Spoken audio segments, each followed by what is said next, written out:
Welcome to Inlandia Literary Journeys for the Press Enterprise and PE.com. I'm John Bender, Metro Editor. I'm here with Orlando Ramirez, editor of LaPrensa, and we are spending our second talk with the creators of Muse, Riverside City College's literary magazine.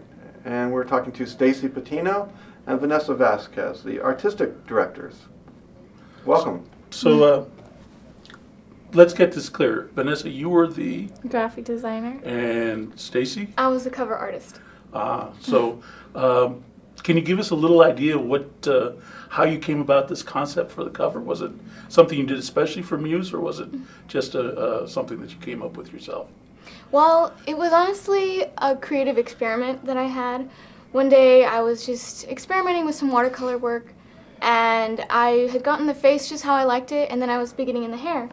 And I couldn't get it right. So then I decided to just kind of have fun, and I got some of the paint tubes and I started splattering it all over the page. And I got my fingers in it, and then it kind of made a cool effect, and so I really liked how it turned out. And so I actually call this piece Serendipity, which means happy accident, because it was a painting that almost didn't make it, but then with experimentation it became good.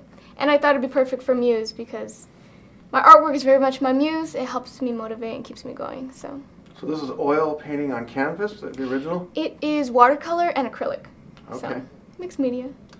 So the art inside that you published inside the journal is all different types. Yeah, it is. Could you explain your process of, did you just accept anything that people sent? Or? Well, what Muse staff did, they got a whole bunch of different people to send in their artwork, and they actually had a meeting where we all sat down and we looked at which ones would be great for the book, which ones goes with the different stories and different poems they have. And then we also looked at what it looked like black and white, because all inside was black and white. So we also had to have that into the incorporation of how we're going to lay it out. So those submissions were in color? Some of them were already black and white as it was. So we just kind of played with it to see how would the lighting look, or how would it print, if it was going to look good in print, because we didn't want to mess up anyone's work. Did you reject any pieces because they didn't transfer to the black and white? Some of them, yes, and it was sad because they were really good and they're really good works, but I mean, they just wouldn't work with what we were trying to do. So. And what were you trying to do? What was there an idea, a concept? Or? I think for Muse, they were just trying to inspire people and trying to create a family, and that's what they did as a staff. They created a family as what inspires people to keep on writing, keep on doing art, because we need to promote that more into Riverside and the college also. So Stacy, this is your first magazine cover? This is my first magazine cover, so it's very exciting, and I feel very honored to be part of this great organization. You know, like I said, it's the reemergence of Muse as a literary journal, and you know, they're all a family, and they've all been so kind to me. So. Now I noticed the cover, the girl pictured on the cover seems to be crying. Yeah, I do that. I tend to do that a lot with my artworks.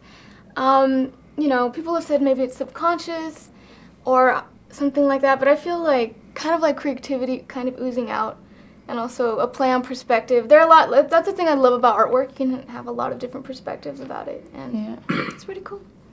So.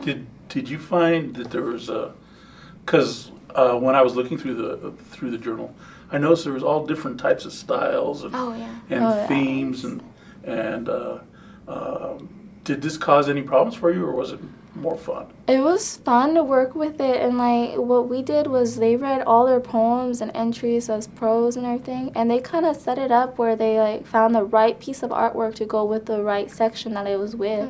And it worked perfectly, and her artwork too worked perfectly for our cover, because it was so splash of color that I was actually able to take the teal that's in it and put it as our spot color for both the title and the back cover of it. So it was a lot of fun to play with every kind of media that they gave us. And you also picked the typography inside? Yes, I did. We kind of wanted it to be not so as formal as Time to Romance, so we kind of picked Arial to work with all the different types of prose and everything. So that's what we chose for the inside, and the outside I actually picked a little bit more funkier kind of text to give it kind of a fun feel in the front. Well, very good. Well, thank you for your time, for visiting with us. Thank you for coming in. This has been Inlandia Literary Journeys. tomorrow we're going to feature a couple of the poets reading from Muse. Be sure to check out our newspaper column on Tuesdays in the Press Enterprise, and also the literary blog that is on pe.com. This is Orlando Ramirez. And John Bender. Thank you. Thank you.